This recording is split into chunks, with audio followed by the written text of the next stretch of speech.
이 새벽 주님의 전에 나오신 성도님들을 환영하고 축복합니다. 찬송가 523장, 통일 찬송가로 262장 함께 찬양하겠습니다. 찬송가 523장, 통일 찬송가 262장 함께 찬양하겠습니다.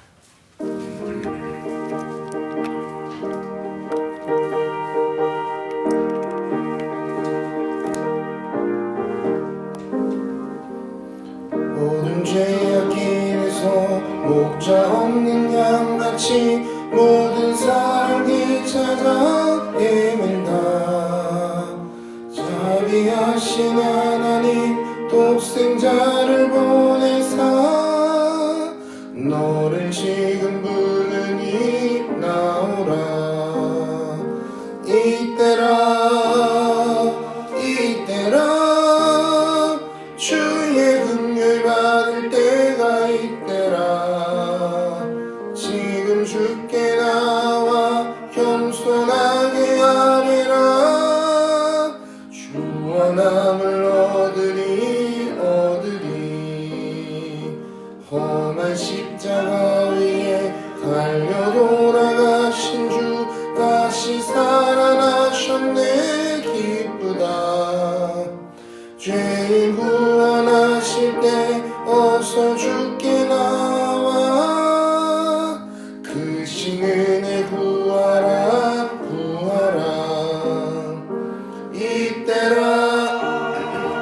이때라 주의 긍휼 받을 때가 이때라. 지금 주께 나와 겸손하게 아뢰라. 구원함을 얻으리 주의 귀한 말씀에 영원 생명 있나니 주님 너를 용서해 주신다. 주가 부르실 때에 힘과 정성 다하여 주의 은혜 받으라. 이때라 주의 긍휼 받을 때가 이때라. 지금 주께 나와 겸손하게 아뢰라. 구원함을 얻으리 세월 빨리 흐르고 세상 친구 가는데 너의 영혼 오늘 밤 떠나도 주의 구원 받으며 천국에서 영원히 주와 함께 살리라. 이때라 주의 긍휼 받을 때가 이때라. 지금 주께 나와 겸손하게 아뢰라. 구원함을 얻으리.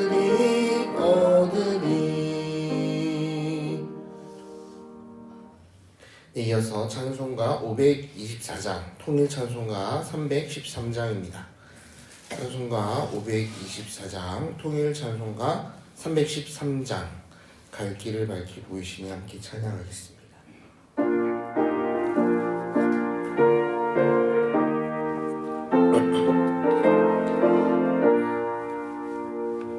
갈 길을 밝히 보이시니 주 앞에 빨리 나갑시다. 우리를 찾는 구주 예수 곧 오라시네. 죄악 벗은 우리 영혼은 기뻐 뛰며 주를 보겠네. 하늘에 계신 주 예수를 영원히 섬기리. 우리를 오라 하시는 말 기쁘게 듣고 순종하세. 구주를 믿기 지체 말고 속속 속히 나가세. 죄악 벗은 우리 영혼은 기뻐 뛰며 주를 보겠네. 하늘에 계신 주 예수를 영원히 섬기리.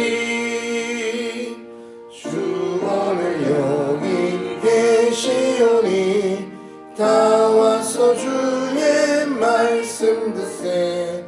듣기로 하며 생각하니 참 진리시로다. 죄악 벗은 우리 영혼은 기뻐 뛰며 주를 보겠네. 하늘에 계신 주 예수를 영원히 섬기리.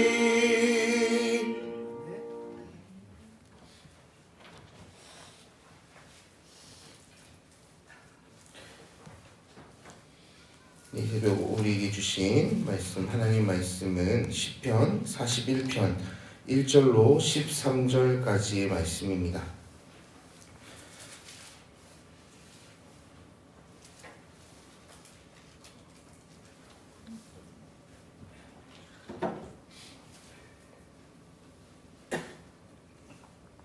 시편 41편 1절로 13절까지의 말씀 한 절씩 교독하여 읽고 마지막 절은 함께 읽겠습니다.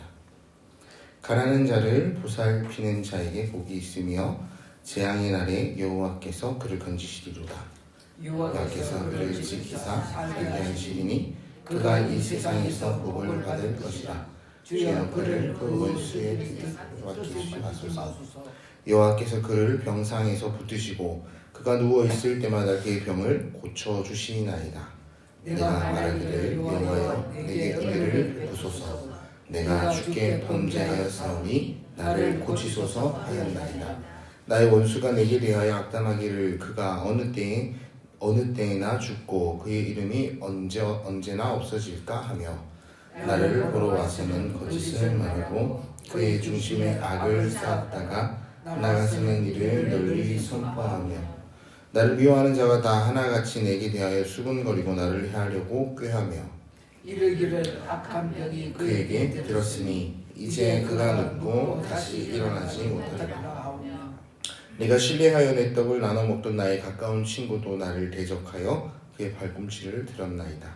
그러나 주 여호와여 내게 은혜를 베푸시고 나를 일으키사 내가 그들에게 보응하게 하소서. 이로써 내 원수가 나를 이기지 못하오니 주께서 나를 기뻐하시는 줄을 내가 알았나이다. 주께서 나를 온전한 중에 붙드시고 영원히 주 앞에 세우시나이다. 이스라엘의 하나님 여호와를 영원부터 영원까지 송축할지로다. 아멘. 아멘. 네, 말씀 보기 앞서 장례 안내 드리겠습니다. 78공동체 배계분 은퇴 권사님의 발인의식이 오늘 오전 7시 30분에 남구미 요양병원 장례식장 VIP실에서 있습니다. 교회 출발은 오전 6시 40분입니다. 장례 절차를 위해서 또 유족들을 위해서 함께 기도해 주시기 바랍니다. 오늘 다윗의 시편 41편은 감사의 시로 분류되는 시편입니다. 사실 내용을 보면 감사만 있는 것이 아니라 계속해서 탄식하고 있는 것 같아 보이기도 합니다. 다윗은 병상에 누워있고 원수들은 그의 죽음을 기다리고 있으며 심지어 가장 가까웠던 친구에게 배신까지 당한 그런 모습들이 기록되어 있기 때문이죠. 그러나 이것이 감사의 시편인 까닭은 그가 하나님께 붙들려 있다라는 고백으로 하나님 앞에 감사하고 있기 때문입니다. 이 시편은 오늘 우리에게 이렇게 물을 것 같습니다. 아무도 나를 돌아보지 않을 때 하나님은 어디에 계시는지 생각하여 보라. 1절을 같이 한번 읽어보겠습니다. 가난한 자를 보살피는 자에게 복이 있으며 재앙의 날에 여호와께서 그를 건지시리로다. 여기서 가난한 자라는 것은 단순히 경제적 어려움만 가진 이들을 지칭하는 것은 아닙니다. 주석 자료를 참고하여 보니 이 표현은 약하고 병들고 도움을 필요로 하는 모든 사람들을 포함한다고 하죠. 다윗은 지금 자기 자신을 그 가난한 자, 보살핌이 필요하는 자, 보살핌을 받아야 하는 자, 그 자라고 지칭하고 있는 것입니다. 그렇게 돌보임을 받아야만 하는 자리에 자신을 두고 있습니다. 내가 바로 가난한 자입니다. 지금 무엇보다도 돌봄이 필요합니다. 그리고 확신합니다. 사람이 아니라 여호와 하나님만이 그를 건지시고 그에게 복을 더하여 주시며 그를 돌보실 수 있는 분이라고 이야기하고 있습니다. 2절, 3절 말씀 같이 한번 읽겠습니다. 여호와께서 그를 지키사 살게 하시리니 그가 이 세상에서 복을 받을 것이라. 주여 그를 그 원수의 뜻에 맡기지 마소서. 여호와께서 그를 병상에서 붙드시고 그가 누워있을 때마다 그의 병을 고쳐주시니이다. 아멘. 여기서 중요한 점이 하나 있죠. 다윗은 병상에서 즉시 일어났다고 이야기하지 않습니다. 나를 돌보시는 분이 하나님밖에 없으시고 하나님만이 나를 돌봐주시는 분, 붙들 수 있는 분이라고 고백은 하지만 그 상황이 역전되거나 변화되는 모습을 담고 있지 않다는 이야기입니다. 하나님이 곧 병을 없애주신다 라고 약속해 주시면 참 좋으련만 하나님께서는 어째서 믿음이 있는 자에게 이와 같이 고난과 시련을 쉬이 거두어 가시지 않는 것일까? 이것은 믿음을 가진 우리에게 끊임없이 찾아오는 문제와 같습니다. 욥을 읽을 때에도, 욥기를 읽을 때에도, 때때로 우리가 복음서의 문제를 직면할 때에도 그렇습니다. 그러나 성경을 쭉 읽어가다 보면 우리는 이런 결론에 늘 도달합니다. 의인의 삶이 문제 없는 삶과 같지 않다는 사실 말입니다. 기다림이 있고 침묵이 있고 그리고 죄의 고백이 있고 그리고 회개가 있습니다. 이것이 계속 반복되지만 그 과정 속에서 우리가 하나님을 향해서 한 걸음 한 걸음 나아가는 그것이 믿음의 여정이고 우리 삶의 여정이 아닐까 우리는 결론 내릴 수 있을 것입니다. 한 가지 변하지 않는 사실이 있다면 우리의 마음이 시시각각 그렇게 변해가며 우리의 인생 길이 변해가는 그 시간상 위에 올라타 있다고 할지라도 변하지 않는 한 가지 사실은 무엇이냐면 하나님께서는 우리를 놓으신 적이 없다는 사실이죠. 카이로스 하나님의 시간은 하루가 1000년 같고 1000년이 하루 같다는 그 표현을 통해서 우리에게 옵니다. 하나님은 우리에게 눈을 거두신 적 없고 태초로부터 지금까지 우리와 함께 하시는 분이십니다. 우리가 성탄을 지나오며 그분이 우리와 함께 하시겠다 단언컨대 선언하시며 이 땅에 오신 육신이 되어 오신 그날 우리는 그 이름을 받아 누리고 살아가는 자들이죠. 그렇기에 여호와 하나님께서 믿음이 있는 자 곧 믿음으로 말미암아 의롭다 칭함을 입은 우리들을 놓지 않으신다라는 결론에 이를 수밖에 없습니다.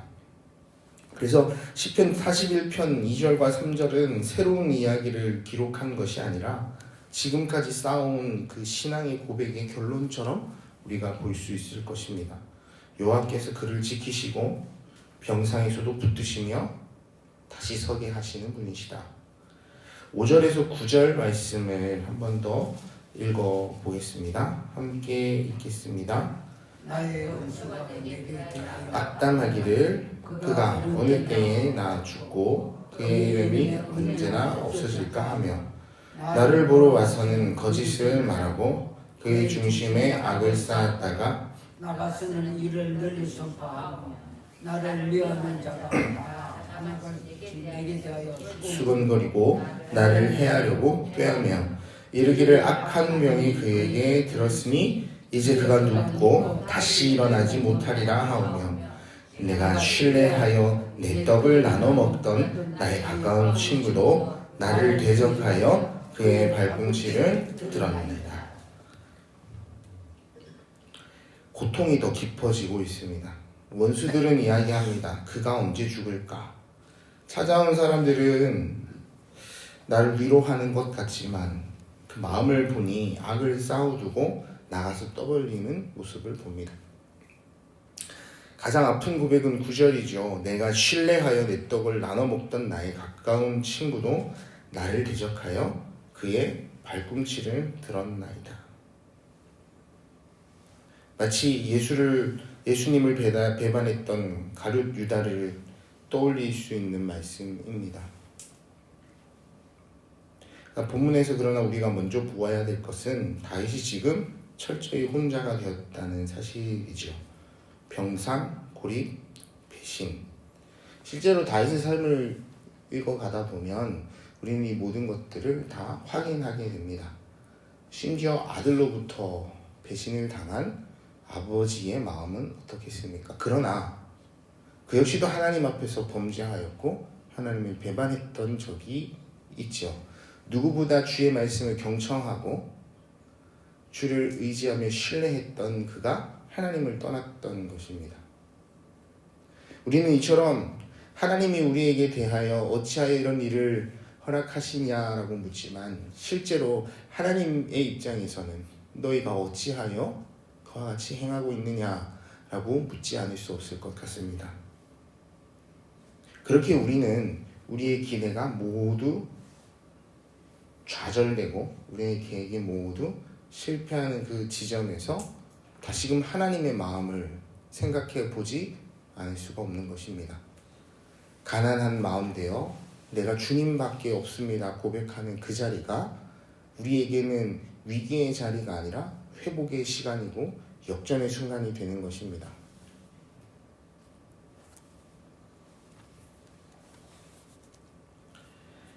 죄라는 말은 하마르티아라는 뜻이죠. 그 단어입니다. 이것은 무슨 뜻이냐면 관역을 빗나갔다라는 표현입니다. 그 관역으로 쏘아 날아가야 할 화살이 관역으로 날아가지 않고 전혀 엉뚱한 방향으로 날아가고 있다라는 의미입니다. 죄를 여러 가지로 이야기하지만 그 중에 대표적인 한 단어입니다. 이 모습은 그와 같은 것이죠. 하나님께 부르심을 받고 하나님의 부르심대로 말씀 위에 살아가며 증인된 삶으로 세상을 향하여 하나님의 자비로우신가 은혜로우신가 사랑이 많으심을 선포하며 그 은혜의 복음을 통하여 많은 이들로 하여금 하나님께로 나오게 해야 되는 우리가 내 삶의 목적을 잃어버린 모습, 우리 삶으로 너무 집중되기도 하며 때때로 어떤 상황과 환경과 그리고 그 순간 내가 바라보는 그것만 중요하게 되다 보면 하나님의 큰 뜻을 보지 못하는 경우가 얼마나 많은지 모릅니다.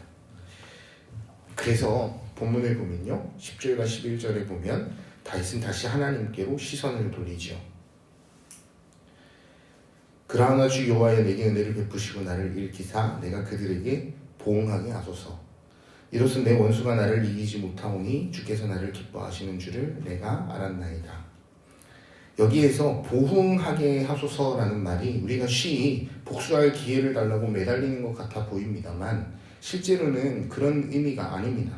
보응은 사적인 복수를 의미하는 것이 아니라 하나님 공의 안에서의 회복을 이야기합니다. 스스로 변호하지 않고 하나님께 맡기는 것이죠. 하나님께서 이루십시오. 저는 다만 제 안에 있는 것 하나님 앞에 맡길 뿐입니다. 12절 말씀 같이 읽겠습니다. 주께서 나를 온전한 중에 붙드시고 영원히 주 앞에 세우시나이다. 온전하다는 것은 완벽하다는 이야기를 말하는 것이 아닙니다. 이것은 하나님께 붙들려 있는 상태를 말하지 않겠습니까? 나를 온전하게 붙드시고, 아니 붙드시니 내가 온전합니다. 이것이 다윗의 확신입니다. 영원히 주님 앞에 나를 세우십시오. 사람들이 나를 떠나지만 내 곁에 떡을 나눠 먹던 친구조차도, 아니 내 자녀조차도 나에게 반역하고 나를 배신하지만 하나님은 나를 붙드시는 분이십니다.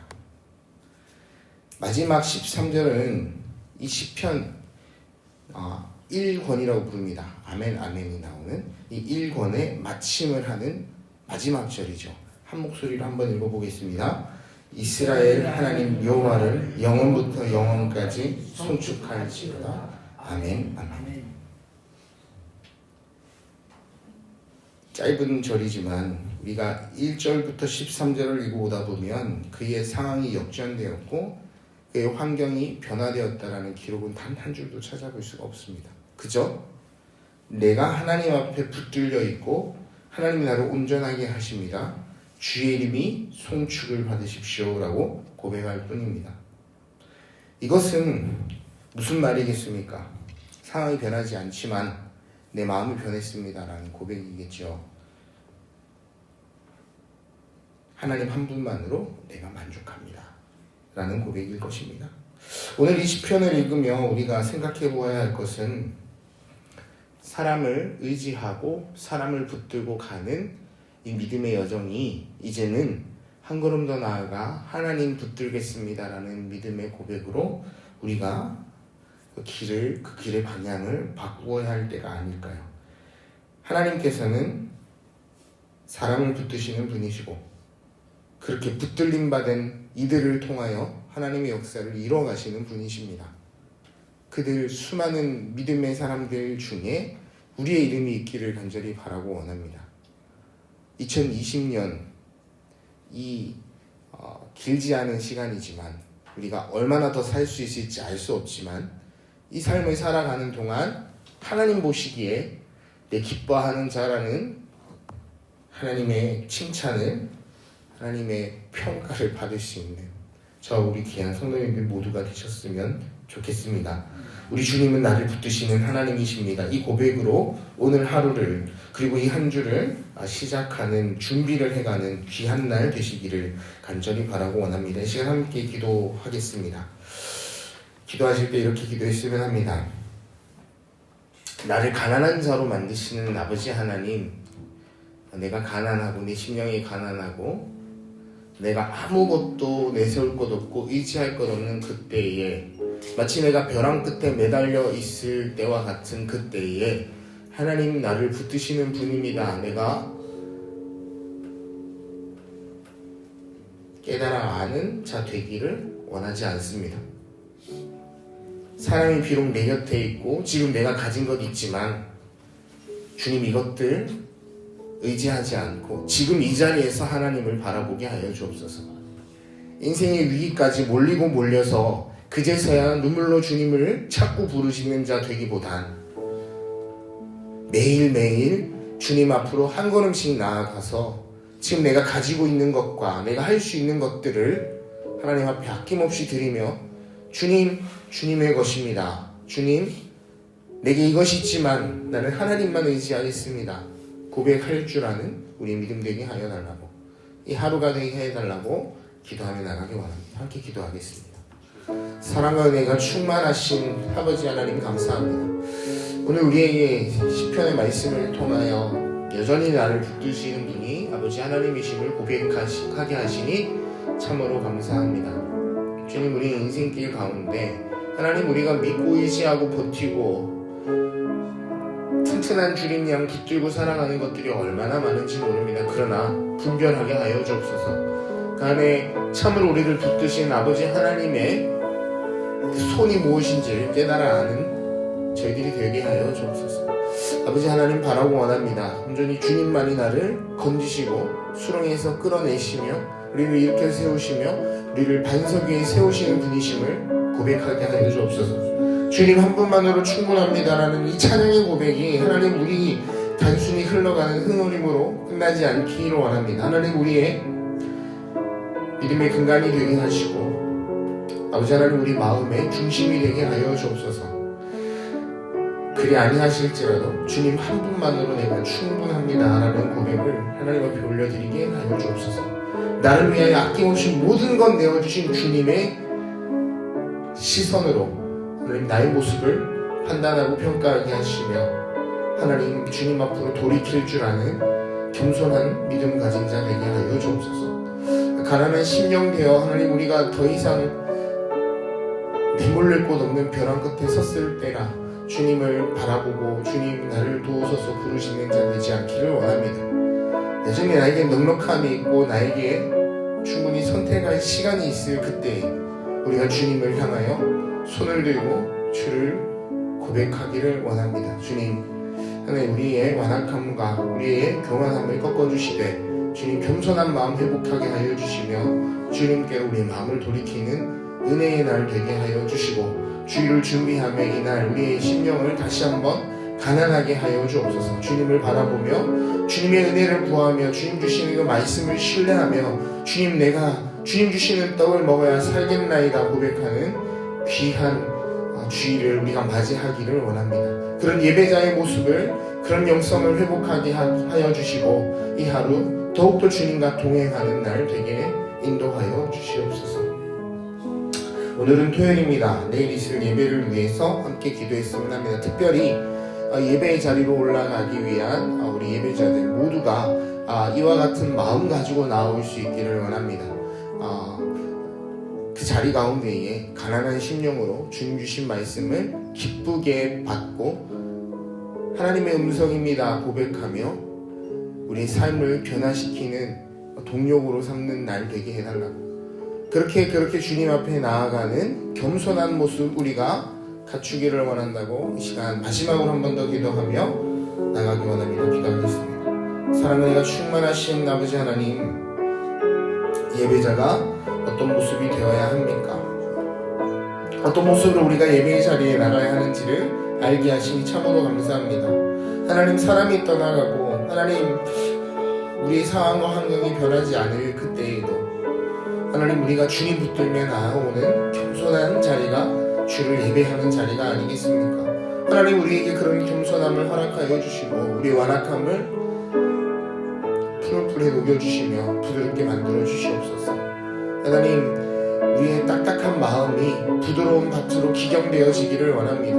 하나님 기경되는 과정이 아프고 힘들지라도 하나님 우리의 밭이 반드시 그와 같이 되어야 할 터이니 그래야 우리가 열매를 맺는 인생이 될 수 있음을 고백합니다. 주님 곁에만 붙어 있기를 원합니다. 주님 한 분만으로 내가 충분합니다 고백하며 주님만 붙들고 나아가는 하루가 되게 하시고 하나님 그 예배를 준비하는 우리의 마음 되게 하여 주시옵소서. 하나님 다음 주 있을 특밤 하나님께서 붙드시고 세워주시는 귀한 예배의 시간이 되어질 줄을 믿습니다. 하나님 기대하는 마음 허락하여 주시고 하나님 마음 다하여 예배하는 시간 되도록 축복하여 주시옵소서.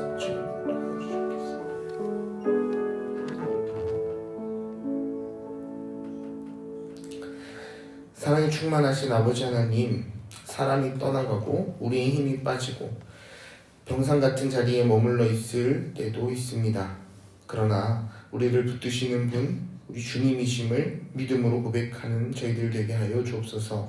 우리가 온전해서가 아니라 주님께서 우리를 붙들고 우리를 세우셨기에 여기까지 왔음을 고백합니다. 사람의 손이 아니라 주님의 손에 우리의 삶을 맡기게 하시며 설명할 수 없는 자리에서도 주의 이름을 송축하는 믿음 더하여 주옵소서. 오늘 하루도 주님만 의지하며 나아가는 귀한 날 되기를 원하오며 살아계신 우리 주 예수 그리스도의 이름으로 기도드립니다. 아멘.